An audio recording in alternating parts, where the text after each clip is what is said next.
كتير مننا بيتابع المسلسلات التركية وبيتكلم عن جمال الفنانات التركيات من الجمال الشرقي العربي والجمال الغربي المعروف، وفجأة الدنيا اتقلبت على الممثلة التركية هاند أرتشيل. بس المرة دي مش دور في مسلسل ولا جلسة تصوير، لا دي حصلت على لقب أجمل مسلمة في العالم للسنة الرابعة على التوالي. هاندا المعروفة بجمالها الطبيعي وملامحها الرقيقة قدرت تبهر الجمهور مش بس في تركيا لكن في العالم كله، ومنهم ناس كتير في الوطن العربي بيحبوها جدا وبيتابعوا أخبارها أول بأول.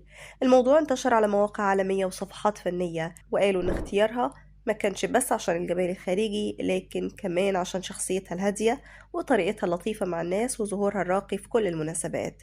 الناس على السوشيال ميديا اتقسموا، فيه اللي قال تستاهل وبجدارة وفيه اللي علق يعني مفيش مسلمات غيرها، بس الأغلب كانوا مبسوطين وقالوا إنها فعلا أيقونة جمال وذوق وأسلوب وبتعرف تحافظ على صورتها في كل ظهور. وفي وسط كل الموضوعات دي هاندا مردتش بشكل مباشر واكتفت بصورة بسيطة وابتسامة كلها تواضع، كأنها بتقول الجمال الحقيقي بيجي من جوه.